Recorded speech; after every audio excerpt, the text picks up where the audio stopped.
بسم الله الرحمن الرحيم. مشاهدينا الكرام، السلام عليكم ورحمة الله وبركاته. أهلا بحضراتكم في لقاء متجدد من برنامج قوارير.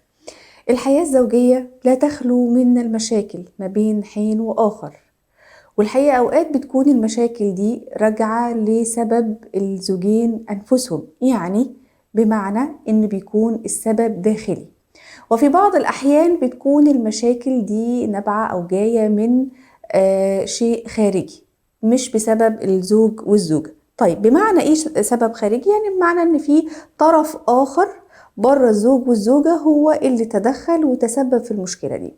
في بعض الأسر بنلاقي المشاكل دي بتكون ناتجة عن علاقة الأخت بأخوها اللي هو الزوج، فتلاقي مثلا العلاقة بتاخد شكل يعني تبقى الزوجة مش عارفة تفسر الشكل ده ايه، فبتلاقي في غيرة من أخت الزوج على أخوها من زوجته، وتبقى الزوجة مستغربة هي بتغير ليه، أو بتغير من الزوجة نفسها.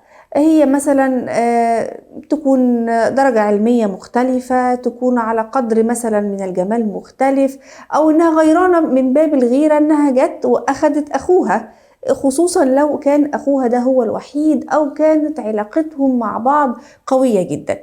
عن أخت الزوج الغيورة والمشاكل اللي بتحصل بسببها في بعض البيوت هيكون موضوع حلقتنا النهاردة في برنامج قوارير مع الأستاذة أمونة أبو بكر، المختصة في العلاقات الأسرية والزوجية. السلام عليكم يا أستاذة أمونة.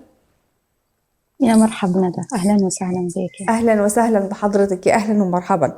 الحقيقة الموضوع الغيرة ما بين أخت الزوج ومرات أخوها دي من الموضوعات الشائكة واللي بتعمل مشاكل في البيوت، بيبقى فيها حرج شوية إن يتقال أصلا إن المشكلة بسبب غيرة أخت الزوج. خلينا نعرف الأول من البداية، هل من الطبيعي أصلا يا أستاذة أمونة إن يكون في غيرة بين أخت الزوج وزوجة أخوها؟ ده طبيعي ولا ده بيكون استثنائي؟ أنا يتخيل لي هو طبيعي إلى حد ما. لكن في حالات يعني مستعصية، تبدو مستعصية، ودي يعني نحن لو رجعنا لبعض المجتمعات جاية من التوقعات بتاعت الأسر في مين هي زوجة الابن. عرفت كيف؟ يعني زوجة الابن مش مين هي بالمعنى بتاع يعني هي منو، لا، وضعها وموقعها لما تجي تدخل في الأسرة دي بيتوقعوا منها بعض الأشياء. عرفت كيف؟ فبالتالي يعني المشاكل بتبدأ من الحتة دي. أي علاقة في الدنيا دي يعني علاقة بتاعت جروب عشان الناس تتجمع في منطقة واحدة، وكل واحد جاي من كل حد وصوب. عرفت كيف؟ مهما كانت مرة أخوكي، مرة الأخ، قريبة، بنت خالتك. إحنا في المجتمعات الشرقية عندنا يعني ممكن الولد يزوج بنت خالته، ممكن بنت عمته، ممكن كده، يعني عرفت كيف؟ يكونوا أسرة واحدة، قبيلة واحدة.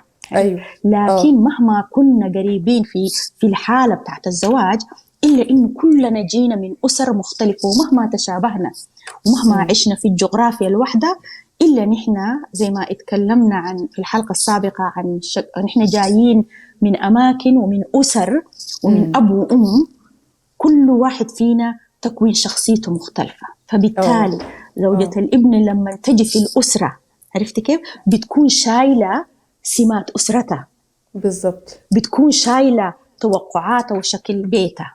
عرفت كيف؟ من خلال أبوها، من خلال أمها، خالاتها، عماتها، all this. عرفت كيف؟ now لما هي تجي للأسرة، أسرة الابن، هم برضو عندهم فكرة عن الشخصية دي هتشبه إيه، بيتوقعوا منها شنو. حاجة ثالثة، دي 2. الحاجة الثالثة كمان موقع الابن في الأسرة. أيوة، مهم قوي. يعني هو مهم قوي جدا. أنا عارفة إنه هنتكلم عن الموضوع ده، فأنا هكتفي بالإجابة على السؤال، للإجابة على السؤال بتاعك بكده. فكلهم بيجوا كل واحد بتوقعاته. وحنتكلم إذا جينا بعدينك لقدام، حنتكلم عن في حاجة اسمها السنس اوف انتايتلمنت، اللي هو الإحساس بالاستحقاق. يعني ده الإحساس بالاستحقاق ده اللي هي اللي بتحسه أخته، اللي هي أخت الزوج بتحس إن ده أخويا أنا، ده بتاعي أنا، هي واحدة غريبة جت خدته فهي مش من حقها، ده هو من حقي أنا. أيوة، ممكن يكون بالبروتاليتي دي، ممكن يكون بالوضوح ده، أو كمان ما يكون واضح بالصورة دي، ممكن يكون ستل بصورة هادئة. عرفتي كيف؟ مثلا الليلة يعني الإحساس بالاستحقاق من الأخت بإنه أخوها 24/7 كان معاها. عرفتي كيف؟ هي مثلا قولي سواء كانت متزوجة أو ما متزوجة، زوج إذا كان أخوها ساكن جنبها بيمر بها، بيكون يشيل أولادها مثلا. عرفتي كيف؟ وبيعمل ليها، بيسوي ليها ناو. اليوم 24 ساعة يلا الأخ ده يتزوج من باب يعني دي سنة الحياة، إنه هو يسكن لزوجته طبعا، وما في أقرب من الزوجة. يعني نحن ربنا سبحانه وتعالى يعني صلة الرحم يعني مهمة جدا جدا، وأختك هي أختك وأمك هي أمك، لكن كمان من سنة الحياة وجعلناكم شعوبا وقبائل لتعارفوا. فبالتالي أنت لما تكون بيتك ولما تكون زوجتك معناها أنت قاعد تكون قبيلة أخرى، عشان العالم ده يتكاثر، وعشان العالم ده يكون عنده سمات مختلفة تختلف عن سمات بيتك. مرتك ما بتشبه أختك، زوجتك ما بتشبه أختك طبعا، ولا أختك بتشبه زوجتك.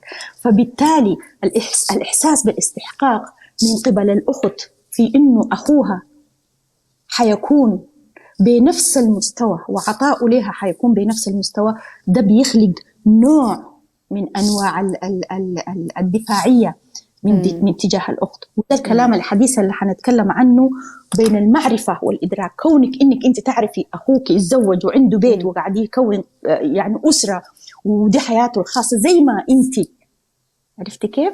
إذا أنت متزوجة زي ما أنت قاعد تكوني وعندك أولادك وعندك حاجاتك. عرفتي كيف؟ فده الإحساس بالاستحقاق.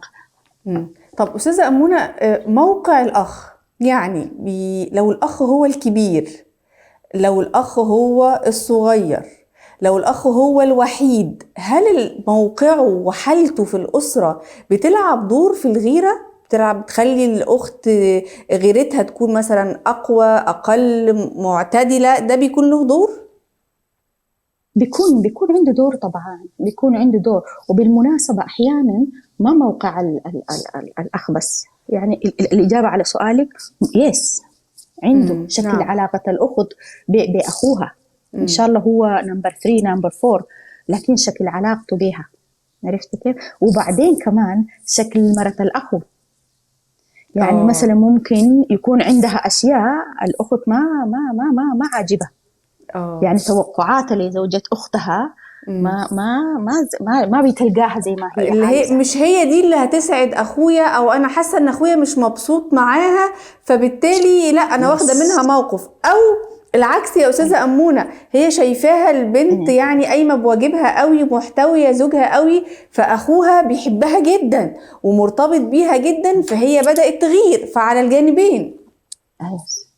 أيوة. أو كمان الأخت ما يكون عندها حياة زوجية مستقرة. وبالمناسبة يعني بالعلم يعني في أشياء كده ناس ما مستحضرة، لكن يعني تصرفات الأخت تجاه البيت، تجاه زوجة تجاه بيت أخوها، في حاجة اسمها يعني بتخلق شيء من عدم الاستقرار. عرفتي كيف؟ في حاجة اسمها the third person، هي علاقة اللي هي الشخص الثالث، الإنسان الثالث. طبعا العلاقة بين نفرين صح؟ الطرف الثالث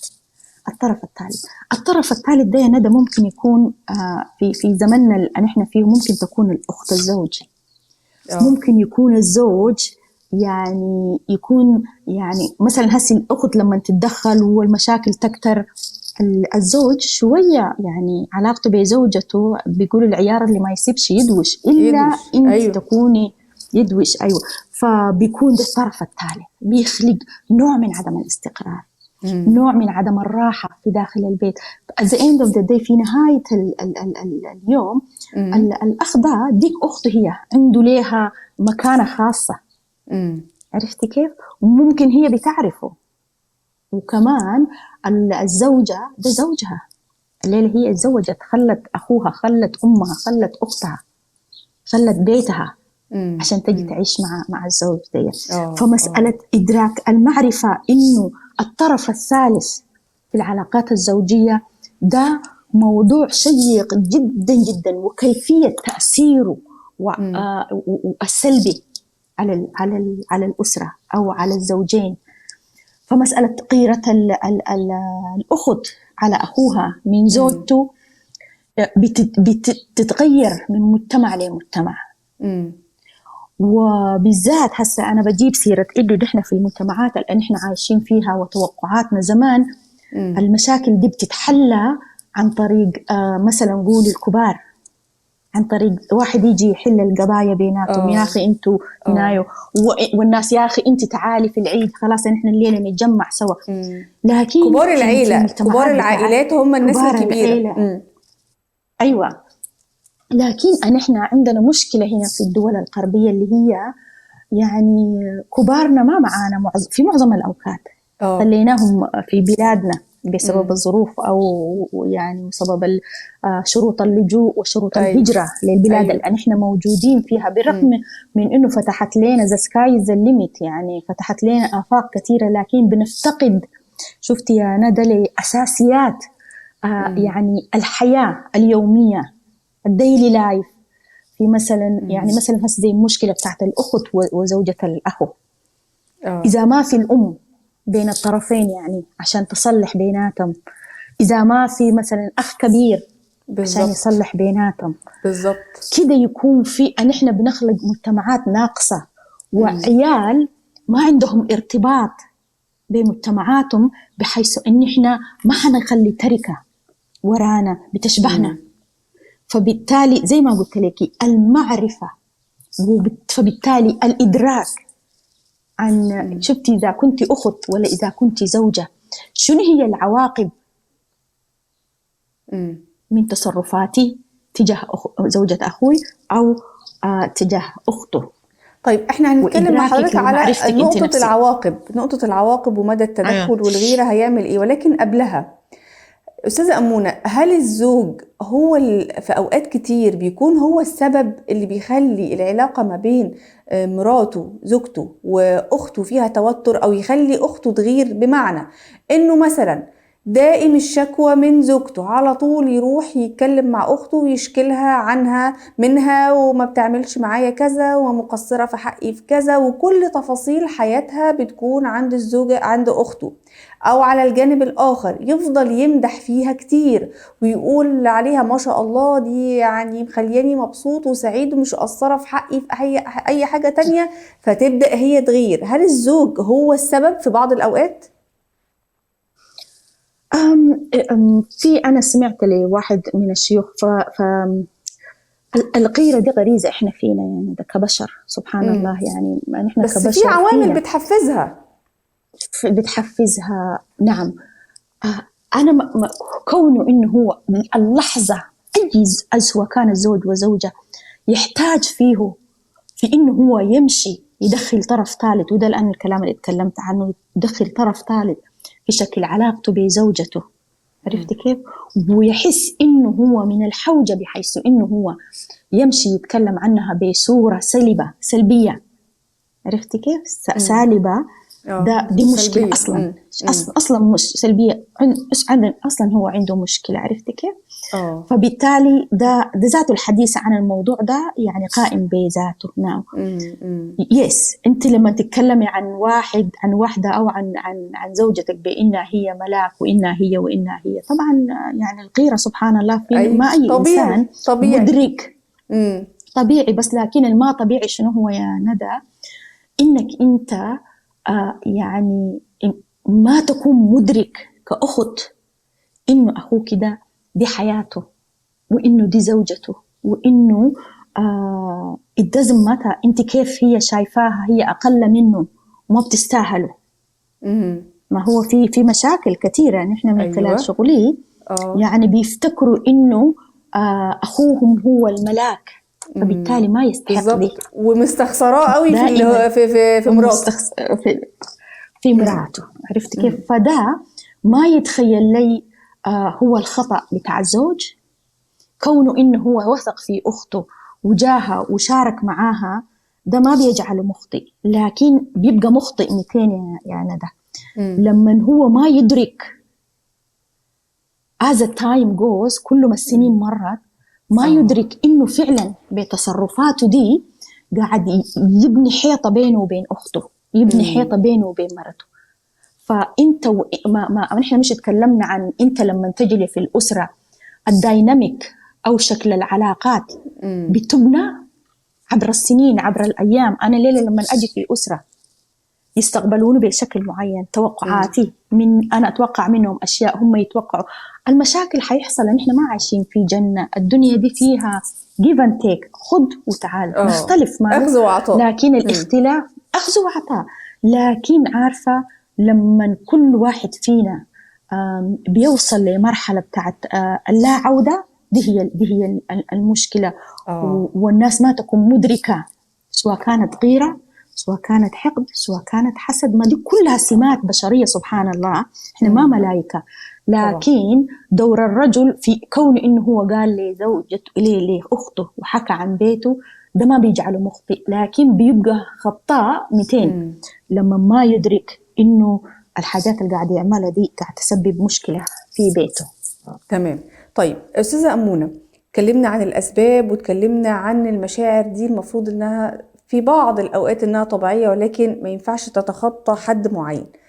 الطريقة الصحيحة اللي المفروض تتعامل بيها الزوجة لما تلاقي الغيرة الشديدة دي من أخت جوزها، تتعامل معاها إزاي؟ هل تواجهها تقول لها أنت غيرانة مني وأنا عارفة إنك بتعاملي معايا بالطريقة دي لأن أنت غيورة، أو تتجاهلها تماما وده بيستفزها أصلا زيادة، أو تروح تتكلم مع زوجها وتقول له ابعد أختك عني، أو كلمها إنها تتعامل يعني مش عايزة في علاقة تماما بيني وبينها، أو تقطع العلاقة؟ شايفة الطريقة الصحيحة للتعامل مع غيرة الأخت الزوج من قبل الزوجة إزاي؟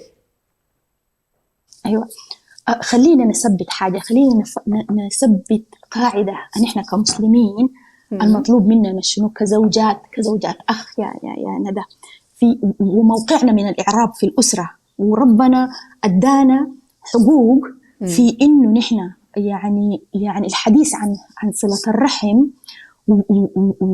وجزاها في الدنيا والآخرة. عرفتي كيف؟ كيف وشنو هو؟ دي تفاصيل احنا كلنا عارفينها. نعم، من حكمة رب العالمين يا ندى، يعني المرة الأخ ما ملزمة بأشياء كثيرة، ده هسه عرفناها نحن يعني بالعلم لما زاد وبقى عندنا أكسس. أنت ما ملزمة في إنك أنت تكوني بكلياتك بأشياء كثيرة تجاه أهل زوجك بقدر ما أنت قاعد تعمليه حبا وكرامة.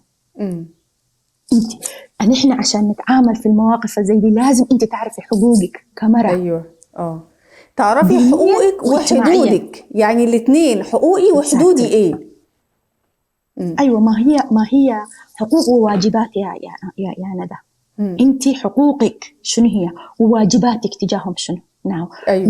لما نحن اول مره لما نتزوج نجي للاسره دي انت بتقدمي هوفلي، يعني نحن ده متوقع، ما من الاول انت تقطعي علاقتك بهم، تشيك ذم شنو هو. يلا هسه نحن وصلنا لقناعه انه الاخت دي قيورة، وإن الأخت دي خالص مصدر مشاعر سلبية في البيت، ومصدر إزعاج ومشاكل ومصدر إزعاج ومشاكل. طيب أنت بتعمل شنو؟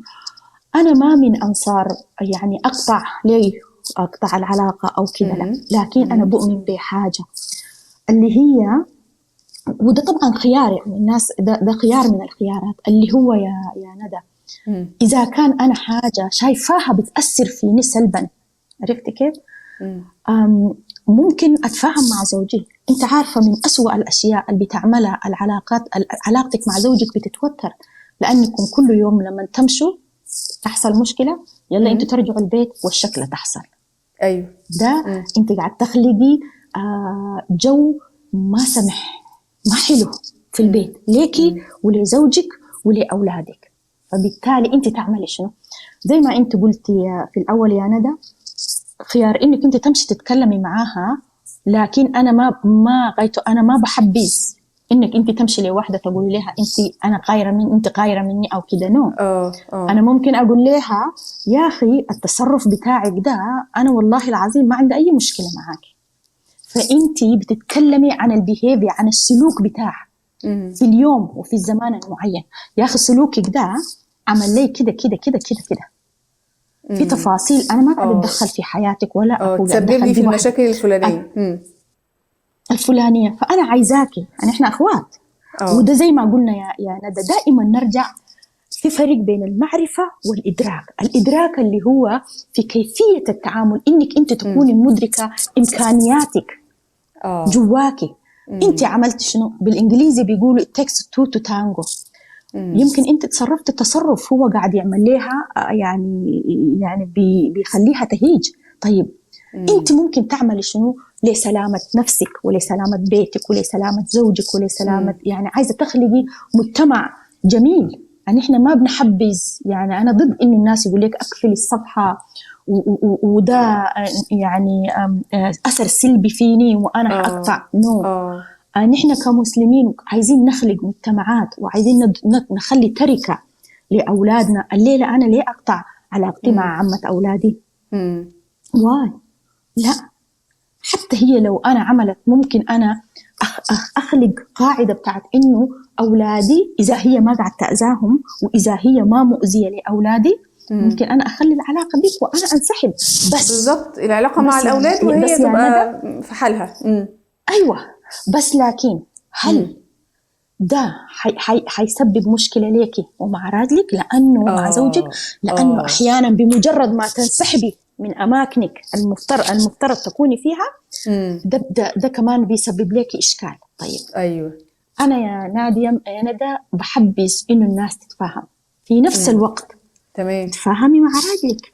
يا أخي أنا زي ما قلت لك لغات الحب، يا أخي أنا قاعد أعمل ده عشانك أنت ما عشان هي، لأنه هي ما بتستاهل. طيب. أنا حأمشي، أنا حأعزمه، أنا حأسوي ده عشانك أنت.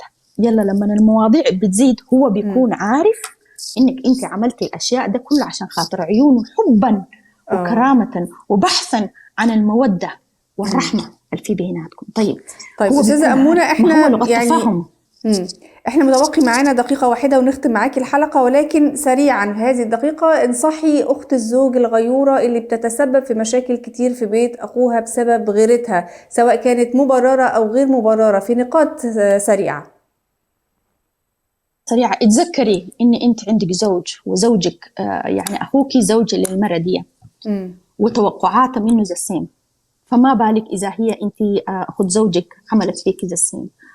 اتذكري إنه أخوك، سعادة أخوك لو سعد في بيته يعني أنتوا حتكبروا كمجتمع، أولاد أخوك حيحبوك، حتخلقوا مجتمعات جميلة جدا جدا. حيكون عندك صديقة، ما في إنسان بيرفكت، ما في إنسان أنا ليلة ما مثالية ولا أنت. فبالتالي التسامح وكمان أنا بدعو الناس كلهم يا ندى من خلال المنبر دي إنه الناس المعرفة موجودة accessible. أنت ممكن في لمح البصر تخش تعرفي حاجة، لكن الإدراك إنك أنت تدرك من المعرفة. عرفت كيف؟ إنك أنت تعرف نفسك، ده مهم جدا جدا، سواء كنت أخذ زوج، سواء كنت زوج، سواء كنت زوجة، سواء أيا كنت. الفرق بين المعرفة والإدراك. تمام جدا. في النهاية بشكر حضرتك الأستاذة أمونة أبو بكر المختصة في العلاقات الأسرية والزوجية على هذا الحديث الشيق والمتميز، وإن شاء الله ألقاكي في حلقات أخرى من برنامج قوارير. طبعا الشكر موصول لكل مشاهدين ومتابعين برنامج قوارير، ودعوة لكل الزوجات ودعوة لكل إخوات الزوج، يعني من تدخل فيما لا يعنيه سمع ما لا يرضيه. لا أنت تتدخلي في حياتها ولا هي تتدخل في حياتك. كل واحد يعرف حقوقه ويعرف حدوده علشان الحياة تكون تمشي بسعادة وباستقرار. أعتقد بيت أخوكي لو حصل فيه أي مشاكل أنت مفروض لو سوية نفسيا مش هتكوني مبسوطة ولا مرتاحة. فكل واحد فينا يتعامل مع الطرف الآخر بما يرضي الله، ويتعامل بالحقوق والواجبات والحدود، هتسعد حياتنا جميعا بإذن الله. بإذن الله إن شاء الله أشوفكم في حلقة جديدة من برنامج قوارير. السلام عليكم ورحمة الله وبركاته.